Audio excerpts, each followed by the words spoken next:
Menurut lo ada berapa gender di dunia ini, bro?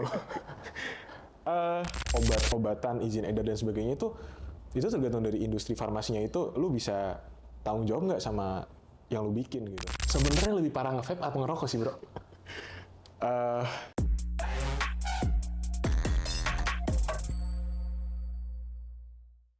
Ya. Oke, selamat datang kembali di podcast kita, Intelijensi. Selamat datang, Bro Par. Ya. Terima kasih udah datang ya, Bro. Makasih udah diundang. Oke, sampai ketemu kembali di... Baru mulai. Balik udah nih langsung gue selesai nih. ya? Balik nih gue nih. Oke, jangan ngambek gitu dong, Bro. Oke, Bro Par, gimana? Apa kabar? Baik nih, gue lagi libur hari ini, Fer. Libur ya hari ini? Alhamdulillah. Ya, alhamdulillah. Kayaknya semuanya lagi liburnya sih. Kayaknya nggak boleh nggak sih? Nanti gue kena penistaan lagi. Jadi, fun fact dulu ya. Yeah. Gue mau keluarin satu fun fact. Bro Par ini adalah orang pertama dan satu-satunya yang manggil gue pakai nama belakang. Yoi nggak? Iya, yoi. Pakai nama Fernando ya. Par, Orang-orang pada manggil gue Rio ya. Iya. Cuman lu doang, bro, yang manggil gue Par. Ya, jadi kita ini bestie banget lah ya. Ya, kita emang bestie banget. teman spesial ya, Fer. Yoi. Teman spesial. Bestie banget, dan ya alasan gue ngundang lu kesini karena sejujurnya gue nggak enak sih kalau lu kan suka lihat gue ada podcast di story gitu. Kalau misalnya gue nggak ngundang bestie, nanti gue nggak enak sama lu. Jadi terpaksa hari ini kita buat aja episodenya. Soalnya kalau lihat narasumber lu sebelumnya keren-keren gitu ya, kayak udahlah undang juga aja lah gitu. Kasihan gitu ya. Gitu tapi sambil ngopi ya, bro. Oke. Aman, ini kita disponsor ya. Disponsor oleh Cap Putih ya. Jadi kalau misalkan kalian ada yang mau sponsor, boleh banget ya. Kita lagi mencari brand sponsor karena kebetulan gue suka banget ngopi. Jadi kita bisa bikin podcastnya sambil ngopi tuh ya. Oke, Bro Par. Boleh kenalan diri dulu nggak? Oh, iya. Lu sebelumnya nama lu siapa? Terus lu itu sekarang kesibukannya apa? Ya, halo semua, kenalin gue Peter. Jenis kelamin laki-laki. Usia 23 tahun sekarang. Pronounce-nya? Pronounce-nya gak pakai pronounce karena gue percaya kalau gue nih apa adanya gitu. Oke. Oh, jadi lu nggak pakai pronounce, berarti dipanggilnya Peter aja gitu? Iya, panggil Peter aja. Oh, jadi lu nggak mau kalau dipanggil kayak cowok gitu? Boleh anjing, terserah lu. Atau kalau misalkan he, him gitu, lu nggak mau? Mau. Gue mau. Iya, boleh. Oke. Iya. Lu sebagai apa, bro? Iya, gue lagi kuliah tahap akhir di FK gitu. Oh, masih zaman, bro, masih kuliah, bro. Iya nih. Kayak kalau seumuran gue Lu udah kuliah berapa tahun, bro? Udah 5 tahun ya kayaknya. Tapi guys, klarifikasi ini FK ya, karena FK. Yeah. Karena FK memang ada jalurnya, dan sampai berapa tahun sih FK tuh? 5,5 sih. 5,5 sampai ke 6 tahunan gitu. Okay. Berarti sekarang lu di tahapan yang disebut koas nggak sih, bro? Iya, bisa dibilang kayak gitu ya. Koas itu Gue udah selesai yang teori-teori belajar di kuliah, belajar di kelas. Lu sekarang praktek sekarang lagi ke rumah sakit. Iya, bantu-bantu gitu lah. Ke rumah sakit tuh sebagai pasien atau enggak, yang bersihin. sebagai OB ya, bersihin? Enggak lah,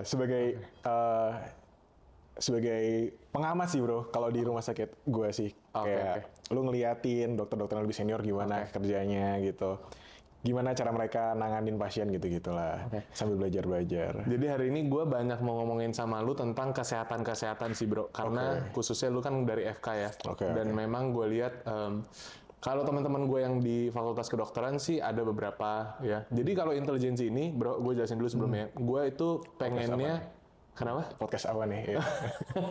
Oh ya, BTW hari ini kita disponsor by Mulya Mas Lighting ya, guys. Studionya berbeda ya. Kita lagi di belakang-belakang nih, lampu hias semua. Kita syuting di sini dulu.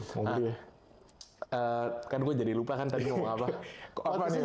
Podcast tentang apa nih? Podcastnya intelijensi ya. Gue itu pengennya fokusnya ngundang narasumber dari generasi Z sebenarnya, bro. Jadi, tapi gue nggak menutup kemungkinan buat generasi-generasi lain untuk datang dan hadir bicara.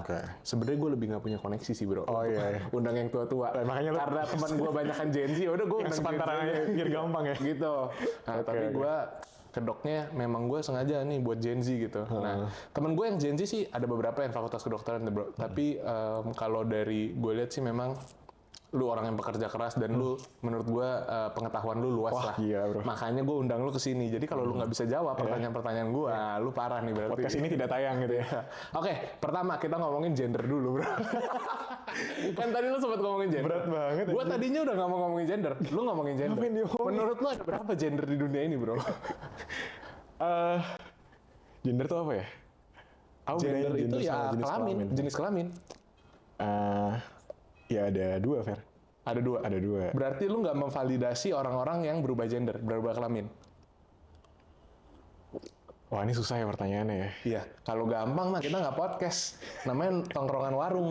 Sebenarnya ini tuh materi yang agak advance sih di psikiatri gitu. Ada. Oke. Iya, jadi kayak ada orang-orang yang emang ya jadi ceritanya tuh dulu tuh LGBT kan sebagai penyakit ya. Iya. Tapi di DSM-4 setahu gue. Jadi kayak DSM-4 tuh kayak semacam manual diagnostik buat lu ngecek, buat dokter psikiatri ngecek gitu. Itu tuh dibilangnya Buku panduan gitu ya? Iya, buku panduan emang dia tuh Kalau beli TV dapat. manual book. Lu jadi dokter dapat manual booknya. Terus Ya kayak itu tuh udah nggak dibilang penyakit lagi gitu.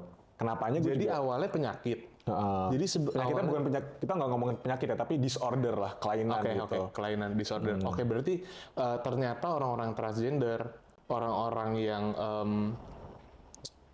sorry ya bro, misalnya gay, lesbian gitu, itu juga itu termasuk disorder awalnya. Awalnya ya. Oke. Awalnya setahu gue kayak gitu. Oke, Tapi disorder. Terus sekarang bukan disorder lagi. sekarang bukan disorder. Sekarang statusnya apa?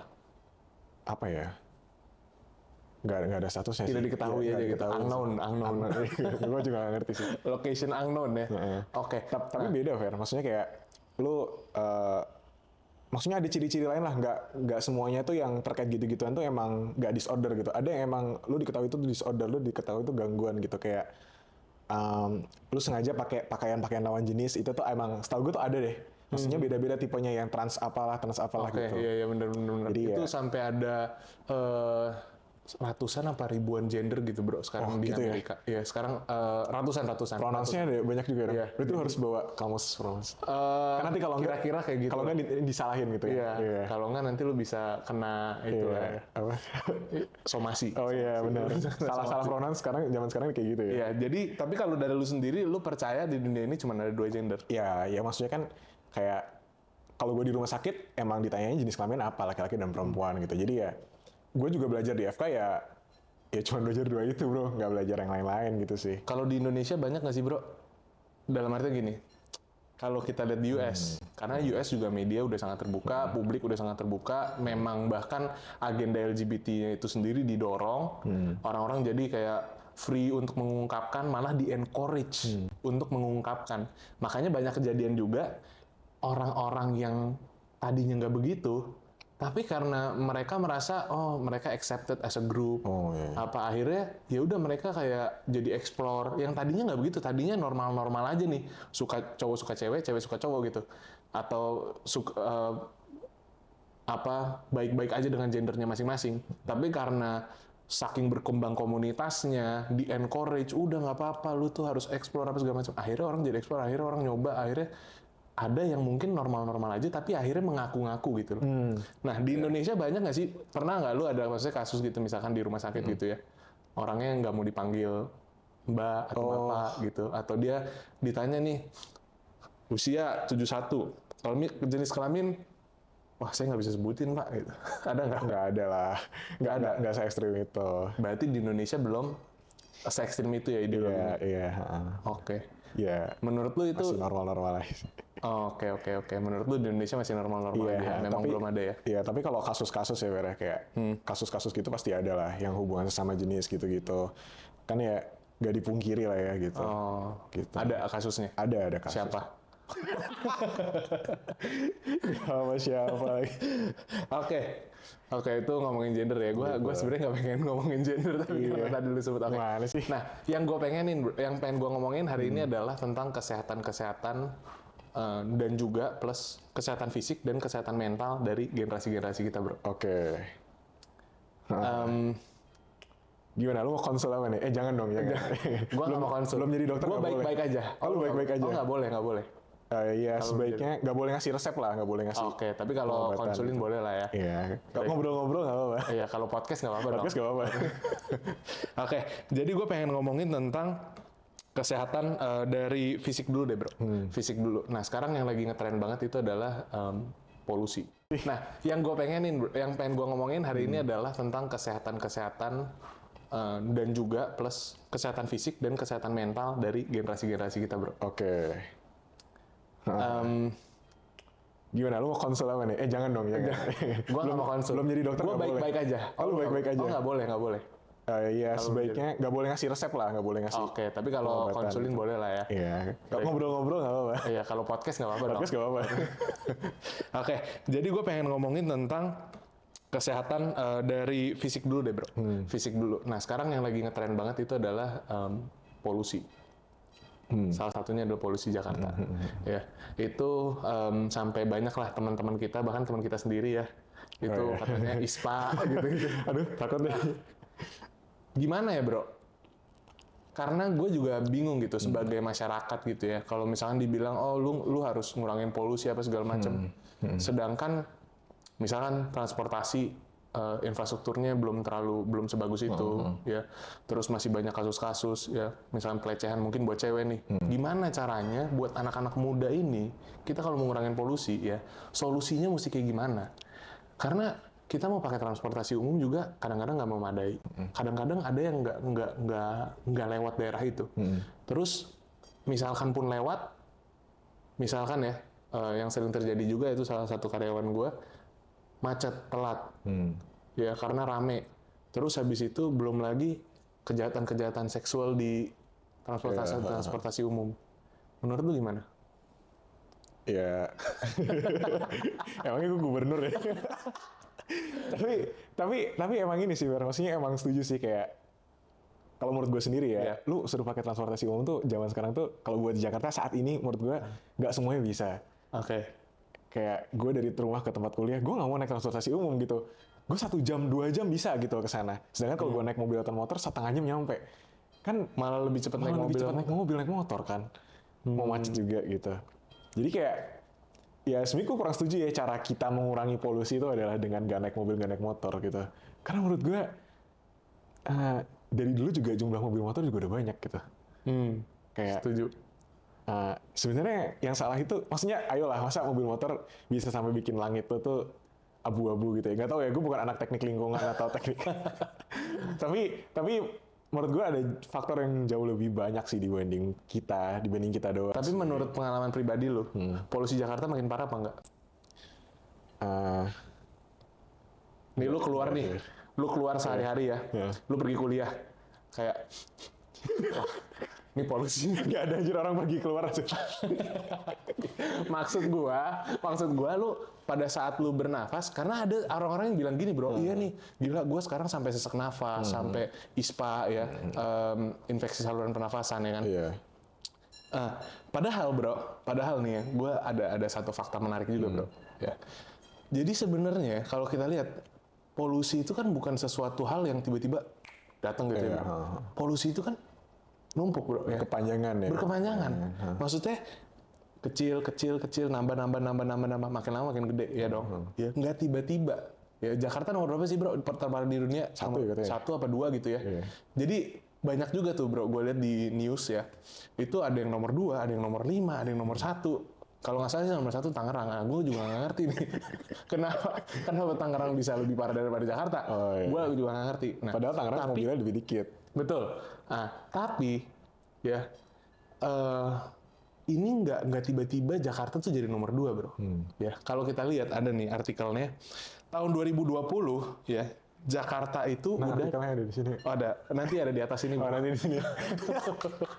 Tenang aja, tenang. Oke. Jadi ya kita baca di sini artikelnya tahun 2020, bro. Jakarta itu udah dinobatkan sebagai kota dengan polusi terparah kelima di dunia. Tahun 2020 tuh ya? Tahun 2020. Tapi kenapa dulu pas terparah kelima, menurut lu kelima parah nggak? Parah lah, ya kan? Kota kelima loh, bro, di seluruh dunia. Parah dong, ya kan? Kenapa baru sekarang tiba-tiba viral banget, tiba-tiba diangkat banget isu ini, kayak langsung jadi nomor 2 terparah. Wah, kita seolah-olah kayak dalam keadaan emergency, urgent, dan kita nih kayak udah seolah-olah nih hidup kita sangat bergantung dengan solusi pemerintah untuk masalah polusi ini. Itu menurut gua agak aneh. Kenapa? Ke arah mana nih? Ke arah mana nih? Nah, Ke itu arah mana nih? pertanyaan gua. Ya, apakah karena ini udah mau tahun politik? Bro? Aduh. Iya nggak sih? Kenapa baru mungkin. dikeluarin sekarang? Ya kan? Tapi tujuannya kemana? Maksudnya kan kita udah tahu kan kita bakal punya ibu kota negara baru kan. Berarti kan sebenarnya itu udah dibangun ya sih? Ya tetap aja bro, untuk orang-orang yang tinggal di Jakarta gimana? Tetap butuh solusi dong. Betul solusi. Iya, ya maksud gue itulah. Cuman ini adalah salah satu isu yang menurut gue nggak tahu ya, mungkin juga Mungkin dibesar-besarin ya. bisa dibesar-besarin atau bahkan mungkin datanya di fake juga nggak ada yang tahu sih bro. Karena apa? Berita-berita yang liput aja itu bisa beda-beda semua rankingnya bro. Gue kemarin udah lihat ada yang nomor 5, ada yang nomor 2, ada yang nomor 1. Nggak jelas lah. Jadi sebenarnya infonya tuh kita di peringkat keberapa gitu ya. Walaupun gue bukan bilang, oh polusi di Jakarta nih fake nih. Menurut gue real sih bro. Menurut gue real. Memang parah udara di Jakarta. Maksudnya dari lu jarak pandang. Gue sih kalau ngerasa ngehirup gitu sih, maksudnya gue juga nggak bilang kayak, wah tambah parah nih. Nggak, gue nggak bisa ngukur dari hirup gitu ya. Apanya, baunya kah, apanya, itu kan gue nggak tahu ya. Tapi memang menurut gue polusi dan udara di Jakarta itu memang udah nggak sehat gitu. Gue setuju. Nah, terus bro, ngomongin polusi ya. Selain polusi nih, yang lagi marak di anak muda juga, itu adalah ini termasuk salah satu polusi nih bro. Polusi apa tuh? Polusi udara. Ya, itu adalah vape dan rokok. Oke. Nah, gue mau tanya bro, sebenarnya lebih parah nge-vape atau ngerokok sih bro? Kalau lu jawab nggak tahu juga, gue pukul sih bro. Kita udahin nih. Kita udahin di sini. Sebenarnya kalau rokok sama vape tuh secara lebih parah mana? Secara kandungannya itu emang dari yang gue baca tuh emang vape tuh lebih nggak parah, Fer. Oke. Emang ada kandungan-kandungan yang bikin, maksudnya lebih sedikit gitu ya. Emang vape ada tarnya nggak sih? Ada nggak? Vape nggak ada tarnya? Nggak ada tarnya gitu kan. Jadi kan Lu sendiri nge-vape apa ngerokok nggak? gue nggak pernah ngerokok. Enggak, Iya. karena lu dokter. Nggak juga. Terus Karena kenapa? emang nggak pengen nyobain aja. Teman-teman yang dokter ada yang nge-vape apa ngerokok nggak? Ada juga? Ada. Berarti dia nggak lulus kuliah bro. Berarti dia nggak lulus tuh pendidikannya. Lulus? Udah tahu jelek, masih aja dilakuin. Emang semua dari kita yang ngerokok nggak tahu rokok itu jelek? Iya benar, setuju. Semua dari kita tahu. Oke, jadi lebih parah rokok. Iya, kalau secara kandungannya, kalau dari yang gue baca kayak gitu, Fer. Kayak ada yang bisa bikin, misalnya nih kalau dibandingin efek ke tekanan darah misalnya ya, kalau rokok bikin kayak gimana, efeknya seberapa besar, kalau vape tuh enggak gitu. Penyakit nomor 1 yang disebabkan oleh rokok apa sih bro? Sebenarnya kanker paru-paru atau berhubungan dengan jantung? Dua-duanya banyak. Dua-duanya? Dua-duanya banyak. Tapi kalau ngomongin tentang bahayanya mana ya, ini harus diklarifikasi. Nggak bisa dibiarin kalau ngomong vape itu lebih nggak bahaya dibanding rokok. Karena gini bro. Oke, gimana tuh gimana? Ini gue masih inget banget dulu waktu gue kuliah, itu ada dokter yang ngejelasin kayak gini ke gue kayak, kita kan tahu vape itu baru muncul tahun berapa? Yes. Tahun 2010, ya 2010-an lah ya. 2010-an kan. Apalagi masuk ke Indo tahun berapa ya? Nah, lu kalau pengen bikin penelitian jangka panjang kesehatan, itu nggak bisa cuma 10 tahun doang, 5 tahun doang gitu. Efeknya belum ada gitu. Sama kayak lu ngerokok dari remaja sampai sekarang, apa bedanya? Gue masih remaja tapi bro. Remaja sampai sekarang tuh maksudnya gimana tuh? Dari umur 17-an sampai lu umur 30 kan lu tetap bisa main basket, bisa main apa, bisa lari gitu kan. Yeah. Masih kuat kan. Kita kan nilainya nanti waktu lu udah umur 50-an, waktu lu umur 40-an. Oke, jadi yang dimaksud itu adalah vape itu belum ada long enough untuk diciptakan suatu riset yang bisa tahu jangka panjang ini efeknya apa sih sebenarnya? Menurut gua kohortnya belum cukup tuh di situ. Kayak penelitian jangka panjangnya belum ada. Jadi mending ngerokok apa nge-vape? Mending nggak dua-duanya. lu tabung duit lu buat beli mobil gitu, Fer. Oh iya benar. Tapi karena kalau gue ya, misalnya tadi dibilang ya, gue setuju sih bro. Karena menurut gue gini, vape itu kandungannya tuh sangat tidak familiar dengan gue. Maksudnya gue sangat tidak familiar. Walaupun rokok juga gue maksudnya nggak familiar. Maksudnya dalamnya ada apa sih gitu.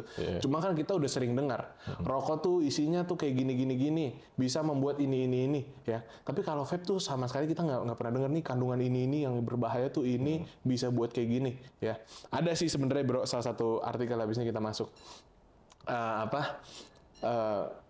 kalau gua ya walaupun mendingan nggak dua-duanya dong, mendingan nggak dua-duanya. Tapi kalau misalnya ditanya, lu mendingan ngelakuin satu hal yang resikonya itu kayak kita nggak bisa tahu, jadi kita nggak bisa hitung nih, kita nggak bisa hitung. Iya. Ya, lu nggak tahu bakal kena penyakit apa 50 tahun dari sekarang, ya. Atau mungkin ternyata memang nggak berbahaya. Bisa jadi kan? Nggak ada yang tahu Bisa jadi sebenarnya. setelah di riset emang ternyata oh ini lebih nggak parah daripada rokok nih ternyata, ya kan? Jadi resikonya kita tidak ketahui lah gitu, 50-50. Atau sesuatu yang lu udah tahu jelas resikonya apa. Gua sebagai mindset pebisnis, ya. Karena kalau di bisnis sama bro, kita juga tugasnya itu adalah ngitung resiko sebenarnya. Kalau gue memilih suatu hal yang udah kita ketahuin, Oh iya. makanya gue tanya lu, mendingan rokok atau mendingan vape? Tapi ya gue juga bukan bilang, ya mendingan gak dua-duanya, bener kata lu. Nggak dua-duanya. Kalau menurut lu, kalau misalnya suruh pilih salah satu, Ya mendingan nggak dua-duanya lah, Fer. kan gue bilang kalau misalnya disuruh pilih salah satu, Manajemen resiko ya. Tapi kayaknya kalau ngelihat yang kondisi kalau misalnya lu vape bisa meledak gitu-gitu nggak sih? E-cigarette bisa meledak gitu-gitu. Kayaknya itu mungkin dari produk yang dibuat sih bro. Mungkin produk yang dibuat kayak brand-brandnya mungkin nggak terlalu kontrol kualitinya, safety-nya dan lain sebagainya. Tapi ada satu artikel sih bro yang udah membuktikan baru-baru ini keluar kalau nge-vape itu ternyata lower sperm counts. Jadi dibanding apa? Dibanding enggak, kalau lu nge-vape itu lower sperm counts gitu. Jadi lu lebih nggak apa namanya subur, lu lebih nggak subur. Itu salah satu berbahayanya vape yang udah kita tahu hari ini. Akhirnya kita tahu satu. akhirnya salah satu ya tapi ya. Oke. Itu tentang vape. Nah, apalagi bro? Tentang ada satu artikel nih bro, gue bacain ya. Nanti muncul di sini lagi bro. Anak generasi sekarang ya bro, didiagnosa 80% terkena penyakit mager. Kayak gue tuh. kayak Lu gue merasa nggak? Gue 1% ya, Fer. Oh lu kan itu tadi 80%. Lu 80% ya, lu termasuk dari 80%. Kayaknya ya. Kayaknya ya, karena ngomongnya Gen Z banget. Jadi menurut lu bener, Gen Z itu Iya lah, mungkin lah. iya, mager ya? Dengan kegiatan lu yang cuman nggak tahu kegiatan kita ngapain sih? Oke, pertanyaan gue berbahaya nggak sih? Long term ya. Long Long term berbahaya. Kayak gerak tuh kan buat ngelatih jantung paru lo sebenarnya. Lu gerak dari beberapa waktu gitu, setelah beberapa lama itu tuh buat endurance kardiovaskuler lo gitu. Otot-otot lu juga gitu. Kalau lu lihat orang-orang, ntar ya, nih ya, kalau misalnya lu ntar udah gede gitu ya, kita kan pasti tulang kita tuh makin keropos kan. Itu nggak bisa dihindarin cuy. Kayak osteoporosis lah, apalah gitu. Yang degeneratif yang emang semakin tua ya lu semakin emang kayak gitu. Sama kayak mobil gitu. Lu semakin tua, lu dipakai terus pasti makin ini dong, makin nggak bisa. Tapi yang bantu itu sebenarnya otot kita. Oke. Yang nopang bisa nopang. Nah kalau lu nggak gerak, otot lu nggak kebentuk, maksudnya otot lu nggak pernah dipakai, jarang dipakai, ya lama-kelamaan ya pas udah gede ya lu makin apa ya, susah lah gitu menjalani aktivitas lu gitu. Jadi bebannya itu bukan lagi ke otot ya, karena mager nih, ototnya jarang dipakai dong, ya. Terus ototnya jadi lemah. Iya. Itu kan maksud lu tadi. Nggak bisa nopang lagi nih. Nggak bisa nopang. Jadi yang nopang tubuh lu itu sepenuhnya tulang-tulang. Iya, tulang-tulang yang juga udah akhirnya tulang-tulangnya jadi makin cepat degeneratifnya. iya. Bisa jadi kayak gitu. Mau cobain Fer mungkin? Enggak mau. Enggak dulu gue. Gue lagi berusaha untuk olahraga rutin lagi. Oh iya. Terus menurut gue ada separuh benernya sih bro. Separuh benernya. Karena memang kalau gue lihat zaman dulu itu memang ada keadaan-keadaan yang mengharuskan. Nggak kayak zaman sekarang. Zaman sekarang udah ada kemudahan-kemudahan. Lu berpindah dari satu tempat ke satu tempat yang lainnya. Itu udah nggak butuh effort yang terlalu banyak lagi. Nggak sebesar dulu gitu. Zaman dulu ya mungkin lu karena keterbatasan kendaraan, lu terpaksa masih jalan, sepedahan gitu. Sekarang karena kendaraan, transportasi umum udah banyak, segala macam lu bisa pakai kendaraan. Jadi lu udah nggak butuh effort yang segitu banyaknya lagi. Nah pertanyaan gua, kalau misalkan tadi dibilang 80% jadi mager gitu ya. Menurut gua ada benernya. Tapi pertanyaan gua, apakah kita harus memaksakan juga? Kalau misalkan emang udah ada kendaraan, udah apa, masa kita jadi supaya nggak mager gue lari Oh iya. Gua kalau ke toko tiap hari lari, kayaknya nggak sehat juga buat gue. Polusi kan, polusi. ISPA malah masuk. Gue malah ISPA nanti. Iya. Iya kan? Nah, menurut gue ada benernya juga sih. Ada benernya juga bahwa memang teknologi Bantu. semakin canggih apa segala macam itu memang buat kita, generasi kita sedikit mager sih. Tapi menurut gue ya udah, kita tetap, yang penting tetap olahraga aja sesekali gitu. Ya. Walaupun menurut gue bener sih, Gen Z menurut gue mager-mager sih bro. Itu banyak terbukti di teman-teman gue pada mager-mager gitu. Nah, selain itu bro, apalagi yang bisa... Tapi ada rekomendasinya tau versi sebenarnya. Apa tuh? Dari WHO kalau buat physical activity gitu. Lo seminggu tuh minimal 150 menit. Physical activity. Iya, Physical activity itu definisinya apa? Olahraga aerobik. Lari, sepeda. 150 menit tuh kalau dibagi jadi 5 hari ya. Dengan 30 menit. Ya, jadi lo sehari, Senin sampai Jumat setengah jam aja. Itu tuh udah cukup buat lo nggak bagusin fungsi jantung paru lo gitu. Dan segala hal terkait olahraga. Oke. Tapi ada satu hal gitu. Lo mau beraktivitas sedikit atau pokoknya sebentar, itu jauh lebih mending dibanding lo nggak beraktivitas sama sekali. Itu dari WHO juga sebenarnya. Ya, jadi kalaupun lu nggak punya waktu banyak apa gimana ya, yang penting lu ada olahraga sebentar lah ya. Iya. Intinya gitu. Benar-benar. Nah, balik ya bro, gue jadi kepikiran bro. Kalau misalkan tadi lu bilang kita mager nih, misalkan duduk terus ya kan, ototnya nggak kepake. Tapi tulang lu bukan juga nggak kepake bro. Harusnya degeneratifnya jadi mundur juga dong. Contoh ya, orang zaman dulu misalkan berdiri terus, lari terus lu kerja kasar gitu, yang ngangkat apa gitu. Sekarang kita udah nggak yang kayak begitu-begitu. Bukannya harusnya tulang lu juga makin baik, perkembangan gizi. Karena lu nggak kerja gitu ya? Iya, karena lu nggak pakai terus-terusan gitu loh. Bukannya tulang lu jadi makin lama juga degenerasinya gitu. Di saat lu tua itu setahu gue emang bakal ada. Jadi kalau masalah penuaan itu bukan cuman wear and tear namanya. Jadi kayak nggak cuman itu doang Fer, tapi komponen-komponen lain juga ada. Kayak misalnya ngomongin antioksidan, waktu lu tua ya akan makin dikit gitu. Jadi lu mau pakai nggak pakai pas zaman muda pun pasti akan lama-lama makin. Jadi banyak faktornya. Iya. Oke. Nggak cuma satu hal doang. Nah, gitu. salah satu pembukti ya, 80% itu makin mager ya, kena penyakit mager bro. Itu adalah penyakit diabetes. Berhubungan nggak sih? Salah satunya berhubungan. Physical activity bisa bikin lo Ngebantu bakar ini juga kan? bakar.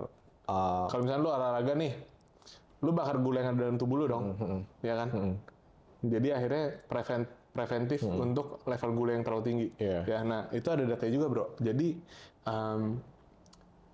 penyakit diabetes nih naik banget lah bro dibanding zaman dulu. Nah gue nggak tahu nih penyebabnya, apakah karena zaman dulu itu jarang ada di catat gitu, pencatatan. Ya bisa jadi dong. Zaman dulu juga banyak diabetes, jangan-jangan gitu. Sekarang tiba-tiba naiknya tuh kayak drastis banget. Salah satu penyakit yang kalau orang yang kena, pasien apa sih namanya, pengidap penyakitnya. Iya, pengidap. Ya, itu yang angkanya salah satu yang paling cepat naik penyakit di dunia. Salah satunya diabetes. Nah, itu juga banyak data yang membuktikan bahwa anak-anak muda zaman sekarang itu udah pada mulai kena diabetes bro. Kalau dulu kayak diabetes itu penyakit yang kita anggap kayak lu nanti biasanya pas tua tuh baru kena diabetes. Kayak zaman sekarang tuh teman gue aja ada yang udah kena diabetes gitu. Dan mungkin salah satu faktornya karena perubahan konsumsi juga ya bro. Kalau menurut gue nggak bisa kita semata-mata cuman karena lu nggak ngapa-ngapain lu mager ya. Bukan karena mager. Pasti ada efeknya terkait physical activity lu. Seberapa banyak menurut lu? Maksudnya diabetes itu kan banyak faktornya. Ada yang memang gen, ada yang maksudnya DNA apa namanya? Keturunan genetik. Ya. Ada yang karena terlalu banyak makan gula, ada yang males. Berapa banyak sih faktor ini mager tuh ke penyakit diabetes? Kalau buat penyakit-penyakit yang kayak gini ya, itu tuh besar sebenarnya pengaruh dari apa yang kita lakuin. Dari apa yang lu makan, dari yang lu lakukan dibanding gen itu besar gitu. Oh malah gen itu Gen itu kecil kalau buat penyakit-penyakit yang jangka panjang. Kecuali lu baru lahir, terus sorry ya mungkin ya, maksudnya ada penyakit bawaan gitu. Nah itu genetiknya besar. Karena lu langsung ada pada saat itu gitu. Tapi kalau lu penyakit yang lama, itu tuh lebih ke activity lu, dari lu sendiri. Jadi biasa orang-orang kalau misalkan pun dia genetiknya seperti itu, ada diabetes gitu, tapi dia gaya hidupnya sehat apa segala macam, nggak kena juga. Resiko lu lebih tinggi, tapi kalau lu bagus, lu bisa nggak kena. Oke. Gitu. Nah pertanyaan gue nih bro, kan manusia itu kan evolusi terus ya bro. Ya. Katanya sih dulu kita dari monyet, ya kan? Katanya bukan monyet, apa namanya? Kera ya, apa sih? Ya semacam itulah bro, spesies-spesies itulah, ya kan? Kita kan evolusi terus. Kalau orang tua zaman sekarang tuh ada bilang, iya anak-anak zaman sekarang gila ya, pada minum gula tuh gila-gilaan, ya minum boba, minum kopinya pakai gula arennya berapa banyak gitu ya kan. Terus habis itu pulang masih minum Sprite Fanta lagi, ya terus soda gembira, udah soda gembira lagi, soda pakai susu kental manis lagi, ya kan kayak gitu-gitu. Nah pertanyaan gua, kan manusia itu evolusi adaptasi terhadap lingkungan hidup, terhadap keadaan-keadaan kayak dulu mungkin manusia nggak bisa hidup di tempat yang dingin, tapi dia adaptasi lama-lama mungkin dalam jangka waktu 20-30 tahun adaptasi akhirnya manusia itu bisa hidup di tempat yang dingin, dia akan menyesuaikan dengan keadaan-keadaannya lah. Itu bener nggak bro? Iya benar. Bener kan? Pertanyaan gua, kalau generasi sekarang itu banyak konsumsi gula, bukankah tubuh kita jadi adaptif juga? Lucu ya. Iya nggak? Menurut lo? Itu lama banget sih Fer pasti ininya. Kayak proses jadi adaptifnya itu. Nggak secepat itu tau kayak lu. Walaupun nih misalkan nih anak lahir nih, dari kecil udah disodorin boba gitu. Nih minum gitu. Ya kan?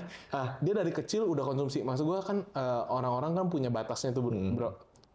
Maksimal dia konsumsi gula dalam sehari itu harus berapa, kalori yang harus dikeluarkan berapa. Dan kalau dari kecil dia biasain untuk minum gula, ya organ-organ lu rusak duluan dibanding lu bisa adaptasi namanya. Adaptasinya organ-organ lu rusak itu berarti.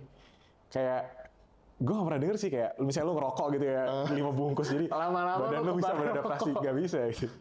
Yang namanya hal yang apa toksik gitu ya atau yang berlebihan bagi tubuh lu ya emang bisa jadi ya berbahaya gitu buat lu. Gak bisa lu adaptasiin lagi. Jadi menurut lu tubuh kita nggak akan bisa adaptif terhadap konsumsi gula yang tinggi? Iya. Gak bisa? Gak bisa kayak gitu. Gak bisa tuh butuh waktu yang lama bro, menurut lu? Oh itu gue kurang tahu sih Fer. Nanti kita teliti dulu itu. Okay. Gak boleh ngasal jawabnya soalnya. Ini gue bukan mengencourage people untuk drink coba sugar ya. Coba ya. Nanti kalau punya anak gitu ya misalnya. Gitu, kan zaman kita 5 tahun lagi mungkin udah punya anak kan. Yeah. Kasih boba yang banyak gitu. Gue nggak mau lah, gue nggak mau anak gue jadi kelinci cobaan. Ya lu dulu, lu riset anak lu nanti baru kasih tahu gue, kabarin gue ya. Oke. Ya ini gue juga bukan mengencourage people untuk minum gula. Malah gue juga tahu itu juga buruk, kurang-kurangin. Memang gue setuju banget generasi sekarang tuh sangat konsumsi banyak gula. Gue sendiri pun sangat mencoba untuk mengurangi. Tapi ini out of curiosity aja, gue pengen nanya lu karena gue penasaran aja gitu bro. Jadi menurut lu nggak bisa ya? Gue jadi penasaran juga ya. Ntar cobain ya. Iya, jangan dong. Tentang ada nih salah satu topik menarik bro yang pengen gue tanya sama lu. Apalagi ya? Ada banyak kan topik gue. Banyak kan topik gue. Gimana? Ya karena gue jarang ngobrol sama dokter bro. Oh iya. Gitu. Nah tentang obat-obatan. Tentang obat-obatan. Jadi kalau di Indonesia sih nggak terlalu banyak berita tentang obat-obatan kayak gitu ya bro. Ada kayak gini, gue ceritain dulu ya. Kalau di US itu sekarang lagi viral, lagi banyak itu industri farmasi, ya itu apa tuh? Itu industri farmasi itu memproduksi obat. Iya. Ya kan? Banyak itu di US. Emang di dunia juga industri farmasi memproduksi obat. Nah, pertanyaan gue ini mengenai kepentingan industri farmasi melawan kepentingan masyarakat. Jadi di US, bro, ternyata banyak perusahaan-perusahaan yang bekerja di bidang industri farmasi, ya itu mereka ngasih dana. Jadi kan kalau misalkan pemilihan presiden, pemilihan kongres atau DPR-nya di sana gitu ya, itu mereka kan butuh dana sama kayak di Indonesia lah. Nah, salah satu cara untuk mendapatkan dananya adalah lewat donasi. Nah, ternyata banyak terungkap perusahaan-perusahaan apa tadi gue bilang? Farmasi di luar negeri, di US khususnya, yang udah diberitakan sih ya, itu banyak yang donasi ke pemerintahan, ke calon-calon pemerintahan waktu itu. Jadi pada saat mereka kampanye apa segala macam tuh didonasiin tuh uang dari farmasi tersebut. Nah, pada akhirnya farmasi tersebut memproduksi obat tersebut beredar, padahal ternyata obat-obat ini mungkin belum layak, belum lolos uji gitu. Nah, salah satu contoh yang paling terbaru dan paling viral itu adalah vaksin COVID. Sama kayak tadi lu bilang, kalau untuk mengembangkan vaksin itu juga butuh waktu yang lama kan, bro. Tapi coba vaksin COVID itu dikembangin berapa lama sih, bro? Berapa lama sejak pertama kali kita kenal COVID, ya anggaplah tahun 2019. Tapi kan baru viral, baru masuk Indonesia aja Maret 2020, bukan 2019. Walaupun di Cina udah ada dari 2019. Baru masuk di Indonesia 2020. Kita vaksin pertama kali tahun berapa sih? Kapan ya? 2021 ya kayaknya? Kayaknya 2021 deh. Kayaknya 2021. Vaksin pertama kali. Menurut lu cukup nggak dalam 1 tahun tuh dikembangin vaksin yang dia tahu jelas nih, ini mutakhir, bisa untuk mengobati, maksudnya mempreventif orang untuk kena COVID, dan aman untuk jangka panjang. Ya, menurut lu bisa nggak dalam 1 tahun? 1 tahun itu, setahu gue sih emang terlalu cepat sih, Fer. Terlalu cepat sih. Nah, terus vaksin ini kan beredar kan. Nah, salah satunya yang paling besar namanya dan ternyata ada donasi ke beberapa political people gitu. Itu adalah Pfizer. Vaksin yang kita gunakan waktu itu. Pfizer. Lu ada suntik Pfizer nggak? Nggak ada. Gua ada Pfizer. Gua ada suntik Pfizer. Dan baru-baru ini juga diberitakan ternyata vaksin-vaksin yang gue kurang ngerti ya, dia sebutnya mRNA, pokoknya mRNA itu dia nggak sebut mereknya yang mana gitu, tapi itu ternyata ada bahayanya untuk jangka panjang, khususnya untuk anak-anak muda umur 18-35 tahun. Itu dia bilang ada penyakit jantung atau apalah, nanti gue taruh nih artikelnya di atas ini. Oh iya. Ya. Oh itu, iya. Iya, yang itu. Nah, di Indonesia sih belum ada nama-nama yang kayak sampai dikeluarin kayak, oh nih perusahaan farmasi ini donasi ke political people gitu. Itu sih belum ada. Tapi yang sering terjadi apa? Izin edar ditarik sama BPOM. Ternyata belum lulus uji. Sebenarnya kan untuk ngedarin obat di Indonesia, harusnya kan udah diuji dulu dong. Lu sebagai perusahaan nih, riset, lu kembangin, habis itu harusnya lu tahapnya riset, kembangin, uji dulu dong, baru diedarin. Pertanyaan gua, kenapa bisa udah diedarin, baru ditarik lagi izin edarnya? Ternyata nggak boleh diedarin. Berarti jadi uji ini udah dilolosin dulu nih, atau bahkan nggak diuji, udah diedarin, ya, baru ditarik lagi ujinya, ya. Pertanyaannya apa? Banyak ya pertanyaannya. Iya, pertanyaannya banyak. Kayaknya menurut lu. Ya, secara umum gitu ya, dari yang tadi lo omongin. Sebenarnya kalau terkait yang narik uji dulu deh. Kalau lu mau nguji kan ada di titik awal dong, di titik misalnya di bulan Maret 2020 lu pengen bikin obat, terus lu diuji gitu kan ke lembaganya. Kalau emang lu lulus di situ ya lulus gitu kan. Tergantung ke depannya gimana tuh sebenarnya tergantung dari industri farmasinya pure dong berarti. Kan berarti kan. Jadi ujinya di depan dulu. Iya, pasti di depan dong.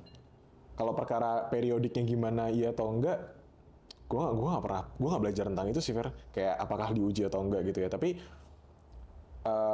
kedepannya itu ya tergantung dari industri farmasinya. Makanya sebenarnya menurut gue kalau terkait obat-obatan, izin edar dan sebagainya itu tergantung dari industri farmasinya itu lu bisa tanggung jawab nggak sama yang lu bikin gitu.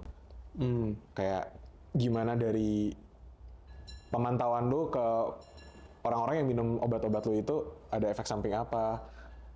gimana enakan atau enggak kayak gitu-gitu. Itu menurut gue semuanya pure tanggung jawab dari industri farmasinya gitu. Karena yang mau gimana lagi lo yang buat kan. Kayak kalau misalnya udah lolos di KIC awal dari BPOM misalnya atau dari lembaga-lembaga tertentu ya berarti lo harus ikutin standar yang sama, SOP yang sama, jangan lo kurang-kurangin gitu.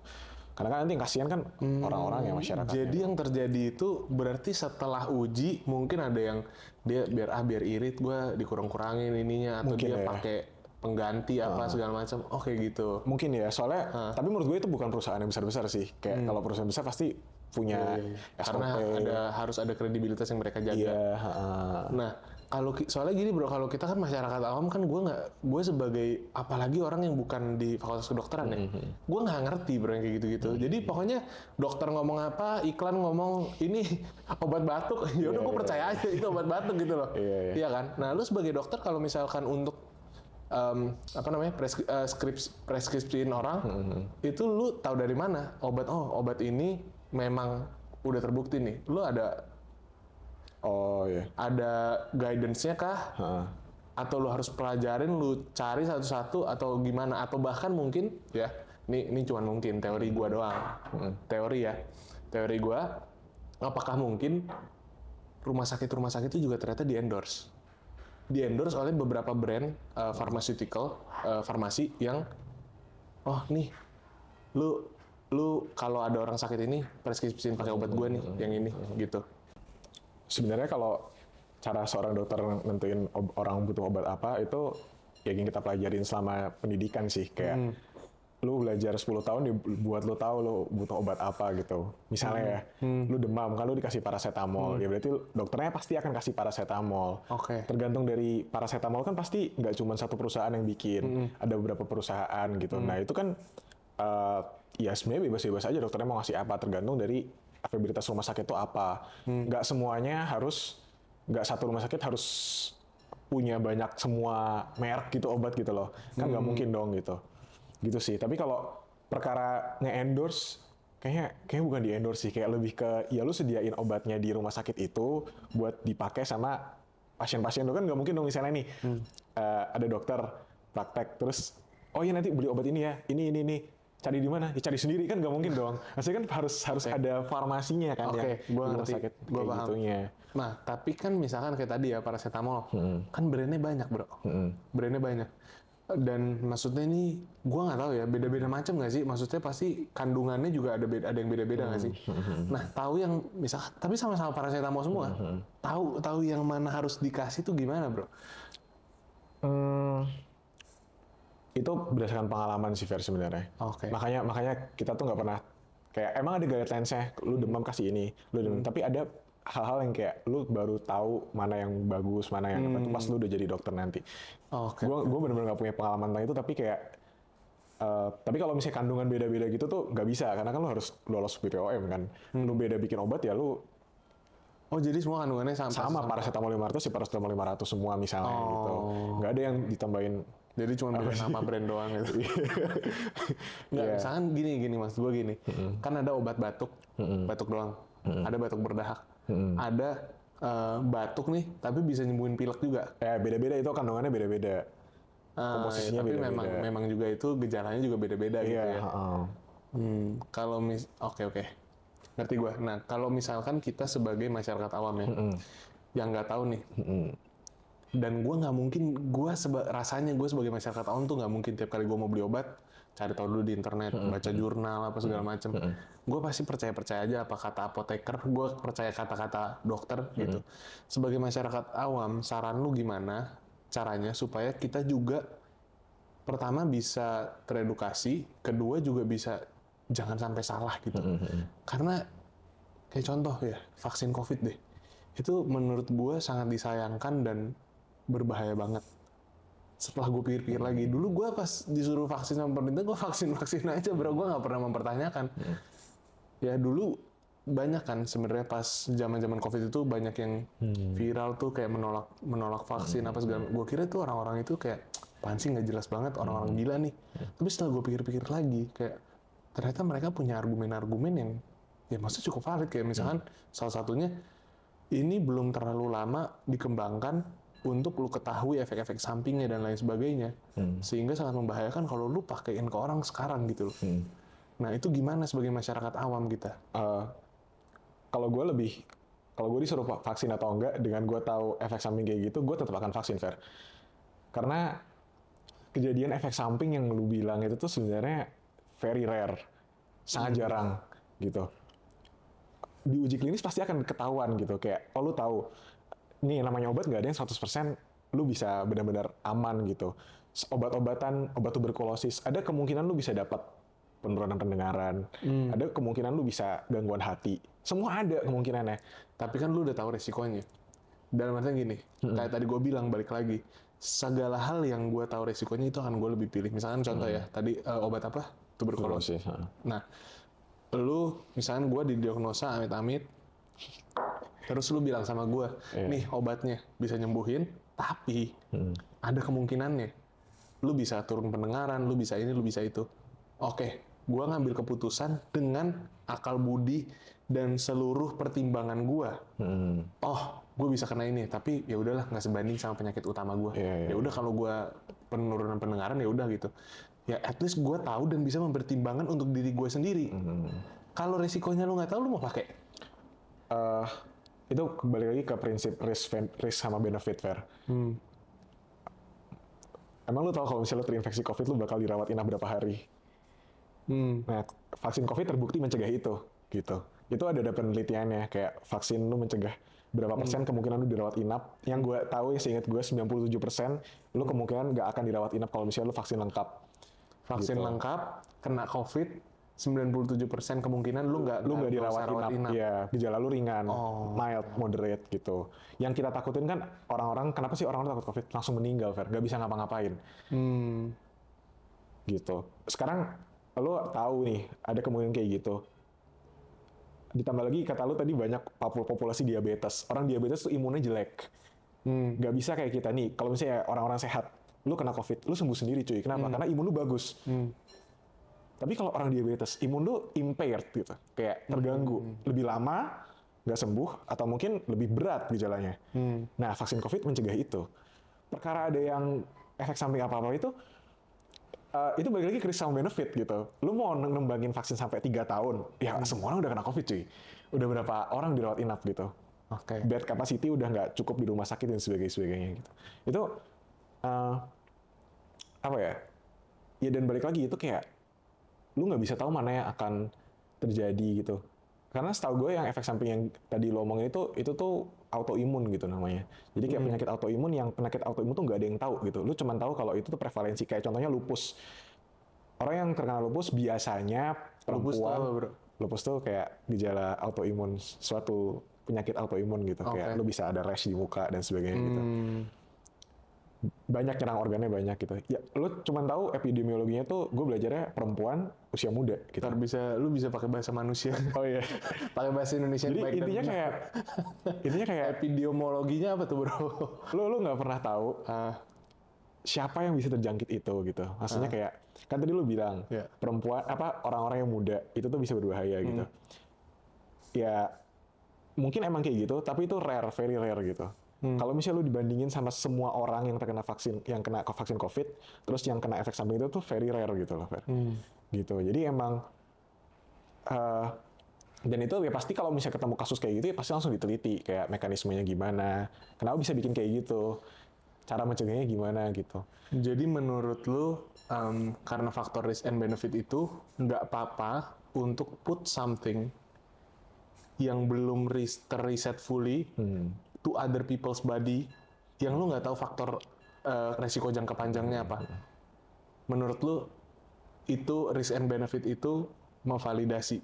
Kalau misalkan pertanyaan gue ya, kalau misalkan tadi lu bilang yang bahaya kayak misalnya diabetes, orang diabetes, kenapa nggak dibikin yang wajib vaksin orang diabetes aja? Ya nggak? Kenapa kita semua dipaksa untuk vaksin juga? Karena kita nggak pernah tahu faktor-faktor apa saja yang bikin lo tuh nggak sembuh dari COVID, Fer. Nggak semua orang yang dirawat inap itu semuanya diabetes. Kayak multifaktor banget gitu. Kayak ya lo lihat sekarang penyakitnya kayak gimana, berat, semua orang bisa kena, semua orang bisa dirawat. kalau misalnya lu kena lu nggak apa-apa, tapi lu nularin orang lain, kan itu semua apa ya, kayak harus kerja bareng, harus kerja sama sih, nggak bisa kayak cuman beberapa orang doang gitu. Emang pasti berat sih, kayak banyak yang nolak gitu-gitu ya, tapi pemerintah lewat Kemenkesnya pasti udah kayak bikin apa ya, bikin semacam ketetapan yang bikin semua itu terproteksi gitu loh, bukan cuman ke beberapa orang doang gitu.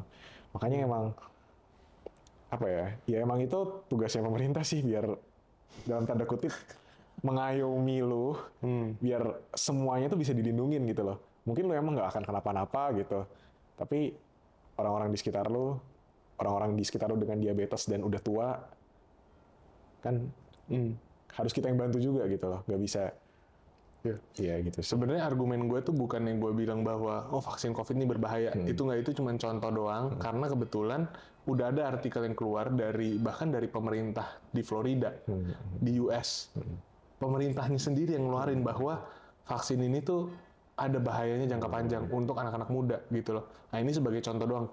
Gue juga nggak tahu itu sebenarnya bener apa nggak, karena gue cuman pure baca dari berita aja. Gue nggak lihat jurnal, gue nggak lihat penelitiannya seperti apa, gue nggak lihat sama sekali, gue nggak tahu gitu. Gitu. Jadi itu cuman argumen gue doang gitu, kayak maksudnya karena buat gue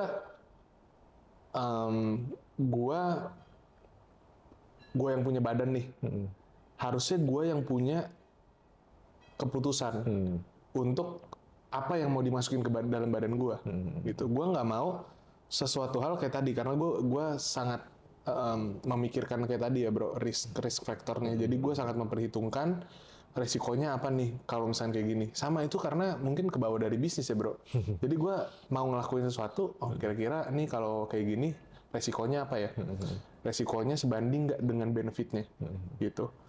Nah, gue nggak mau untuk melakukan hal-hal yang resikonya tuh kita nggak ketahui. Karena lu tahu tuh namanya apa? Berjudi. Dan itu haram.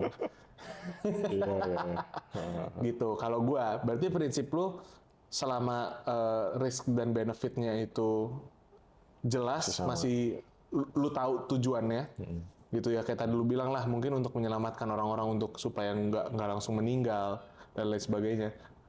Tanpa lu tahu faktor jangka panjangnya, menurut lu it's okay. Iya, lu harus lihat dari urgensinya, Fer. Seberapa urgent gitu. Kayak sekarang death rate-nya naik terus, tingkat kematian naik, ya lu harus do something lah buat lu cegah gitu. Masa? Oke. Iya, dan ini kan sebenarnya efek samping yang jantung itu setahu gue kan masih baru-baru ini kan. Jadi zaman dulu mungkin belum ada yang tahu gitu. Kayak dengan pengetahuan kan selalu berubah dan selalu berkembang ya. Lu tahu ada COVID, pengetahuan lu berubah. Lu tahu ada ini, cara lu berubah gitu. Makanya yang namanya petunjuk kedokteran tuh di-update terus gitu. Setiap tahun, setiap apa gitu. Ya itu sih yang makanya kayak belajar tuh sepanjang hayat, bro. Ngeri banget. Setuju gue, setuju. Tapi apapun profesinya sih, belajar tuh sepanjang hidup lu sih. Nggak bisa berhenti belajar sih. Manusia kalau berhenti belajar sih, gue kenapa? banyak guys. Manusia kalau berhenti belajar sih bro, itu sama aja, menurut gue sama aja dengan mati sih bro. Nah pertanyaannya balik lagi ya, tadi yang belum lu jawab adalah sebagai masyarakat awam, kita harus gimana? Menurut gue dari yang simpel-simpel aja sih, kayak ini mungkin secara umum ya Fer, kayak dari apa yang gue lihat selama gue ngejalanin pendidikan di FK itu, kalau lu dikasih obat, lu harus tahu itu obat apa, sama itu gunanya apa gitu. Banyak banget, gue datang ada pasien datang, pasiennya gue tanya, ibu minumnya obat apa? Saya nggak tahu dok, yang disuruh aja gitu. Oke. Bawa nggak? Kalau bawa kan kita bisa lihat kan? Iya. Nggak bawa. Jadi kayak, nah itu tuh ada nggak yang salah minum obat? Oh enggak lah, kayaknya nggak ada ya kalau kayak gitu ya kan, obatnya dikasih. Jadi dia bawa nggak bawa nih, nah, ini mah obat batuk ibu sakitnya TBC gitu. Enggak. Apa? Dia batuk minum obat pilek bro. Nah terus jadi berarti cari tahu, maksud tuh ya udah cari aja di internet gitu. Iya, lu maksudnya misalnya lu dapat obat apa, lu tahu namanya obatnya apa, lu tahu itu gunanya apa gitu. Sebenarnya ya Fer, kalau lu ke dokter terus dikasih obat itu ya kemungkinan besar lo akan dapat obat yang benar, kecuali lo datang ke pengobatan alternatif yang kita nggak tahu gitu. Masyarakat zaman sekarang kan banyak yang mau kayak gitu, kayak nggak percaya sama dokter karena lama sembuhnya gitu kan, kayak nggak langsung hilang. Lu batuk kasih antibiotik hilangnya berapa hari? 5 hari, 10 hari. Dukun 1 hari. Nah, langsung hilang kan gitu kan. Kita Nyawa lu juga hilang. kita kan nggak tahu ya, maksudnya hal kayak gitu yang sebenarnya mungkin buat kita nggak relate ya, mungkin buat orang-orang yang apa ya di Jakarta kurang lihat, tapi kalau misalnya coba ke daerah-daerah lain itu tuh masih banyak yang bener sih, bener. Awareness tentang itunya masih kurang gitu. Itu sih kayak hal paling dasar gitu. Kalau lu ke dokter sebenarnya menurut gua aman-aman aja. Intinya ya biasa kalau pilihannya pakai dokter. Dokter ya biasanya udah hampir pasti benar. Kedua juga intinya yang lu bilang adalah do your own research lah ya. Lu juga harus tahu, lu juga harus mengedukasi diri. Gitu, lu juga harus cari ini obat apa sih, isinya apa, gunanya apa. Kan di internet juga sekarang gampang banget untuk cari dan banyak tuh informasi tentang itu ya. Ada lagi nggak?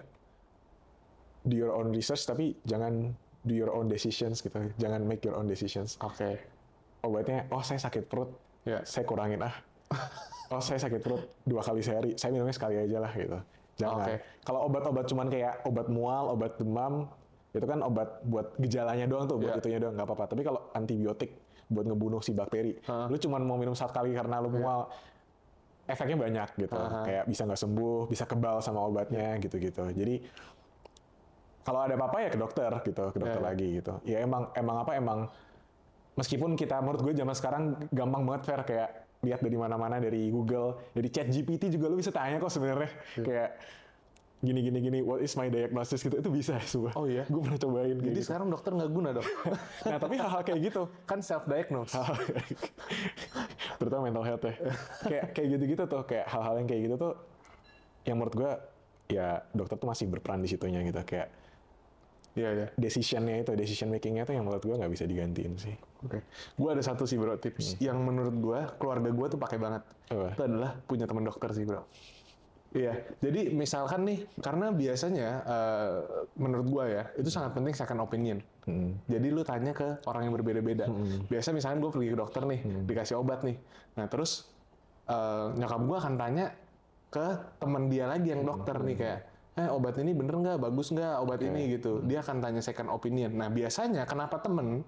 Ya karena teman kan biasanya kita nggak bukannya nyari profit, bukan nyari keuntungan atau apa. Ya udah honest aja kayak, oh kalau obat ini memang bagus dan gue tahu khasiatnya bagus, gue akan bilang bagus. Tapi kalau memang gue nggak bagus atau gue nggak pernah ini, gue akan jujur aja gitu loh. Jadi ya pertama punya second opinion, dan second opinion ini biasa lebih jujur lah. Intinya itu menurut gue sangat membantu sih, karena hampir setiap kali gue sakit, nyokap gue pasti tanya ke teman-teman yang dokter. Dan yang ketiga ada lagi sih bro, gratis biasanya. Di preskripsi obat gratis gitu. Cuman ya diagnosanya jarak jauh, cuma dari WA doang. Iya nih sakitnya ini gitu ya kan, agak susah ya. Kan ada apa risk benefit juga. Risk benefit gratis. Bener. Risknya lu salah, gak tahu orangnya. Iya, jadi itulah ya buat masyarakat awam ya. Gue pengen ngebahas dikit aja nih, dikit ya tentang mental health. Menurut lo kondisi mental health di generasi kita ini sekarang gimana sih bro? Karena seperti yang kita tahu ya, memang banyak argumen kalau misalkan ya anak-anak zaman sekarang banyak ngomongin mental health karena lebih teredukasi aja. Memang gue juga setuju sama poin itu bahwa karena edukasi, karena teknologi, kita udah lihat di luar negeri itu pembahasan mental health itu gimana, kita jadi lebih aware. Akhirnya kita banyak membicarakan tentang mental health ya.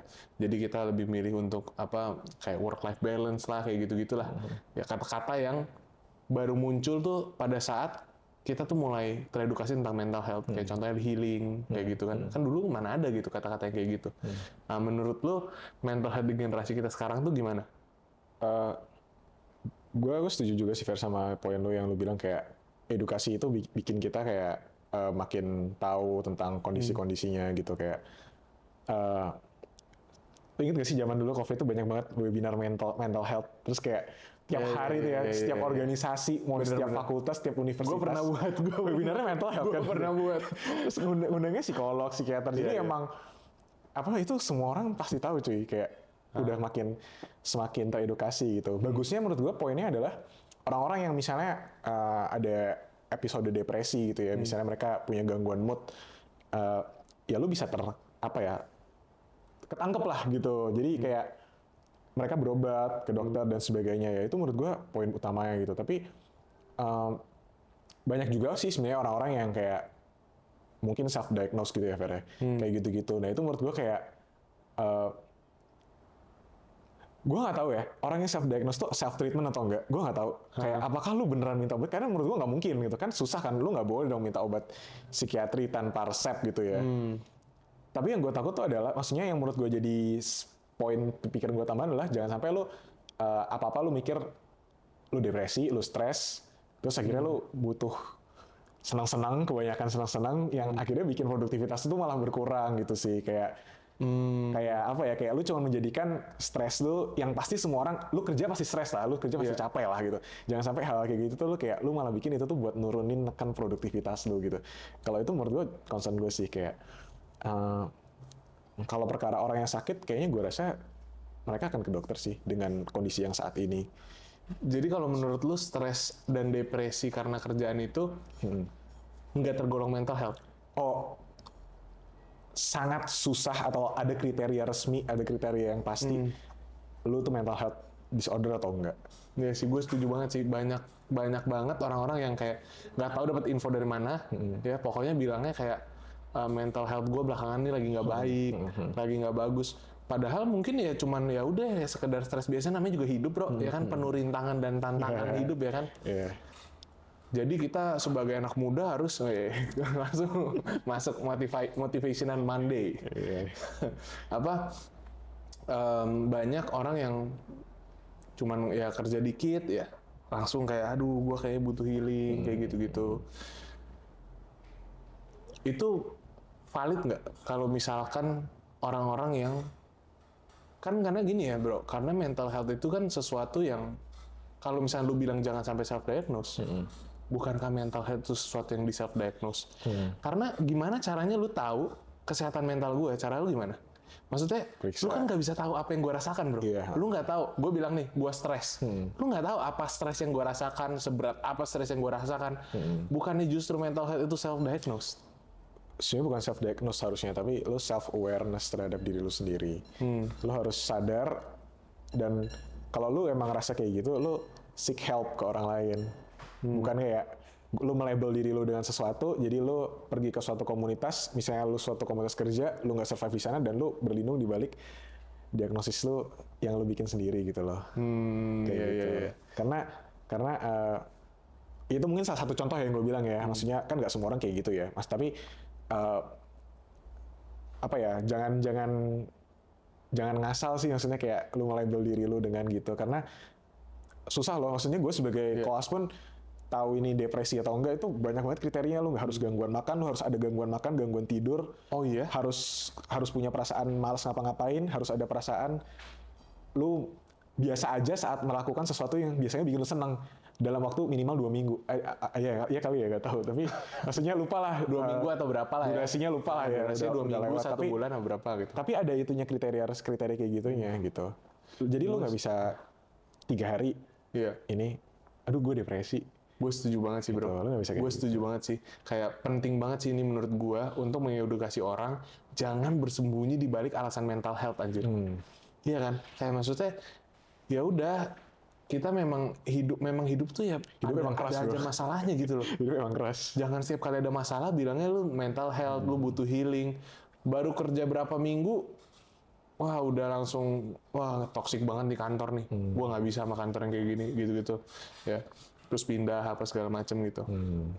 Oke, jadi itu sebuah pesan aja lah ya, sebuah pesan. Nah, terakhir bro, pertanyaan terakhir. Kerokan tuh sebenarnya membantu gak sih bro? Ini gue penasaran banget dari dulu. Kenapa orang sakit ya? Aduh, pokoknya mau dikerok, sakit ini mau dikerok, sakit itu mau dikerok. Itu sebenarnya bener membantu gak sih? Kalau lu merasa enakan berarti itu ngebantu kan? Tapi kan ngerasa kan subjektif dong. Maksudnya secara objektif, secara sains, itu ngebantu apa? Kan orang yang bilang peredaran darah, terus ada yang bilang apa?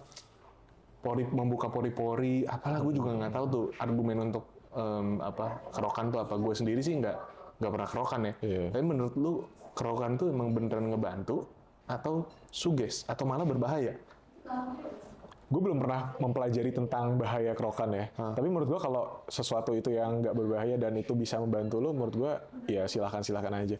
Ada beberapa misteri di dalam dunia ini ya, Fer, yang kayak gue tuh masih nggak ngerti. Contohnya, lu nggak enak badan, lu minum tolak. Pip, gitu. Tolak Sponsorin tolak ya, kerjaan. sponsorin. Tolak kerjaan, tolak penyakit. Nah, tolak sesuatu lah ya. Gue ngerti gitu, kayak obatnya apa, kandungannya apa. Oh gini bro, tapi Tapi itu membantu, Fer. tapi kan karena gini, kandungannya adalah jahe.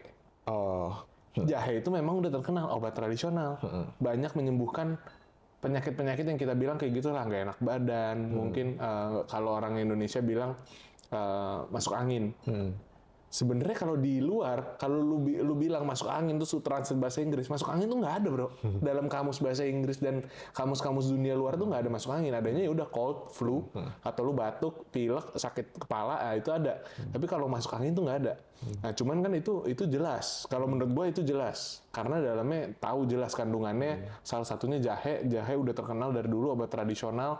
Dari dulu sebelum ada brand-brand juga, mereka pun sebelum ada obat-obatan itu juga mereka pun minum jahe untuk kalau misalkan mereka ngerasa bahwa badan udah nggak fit apa segala macem.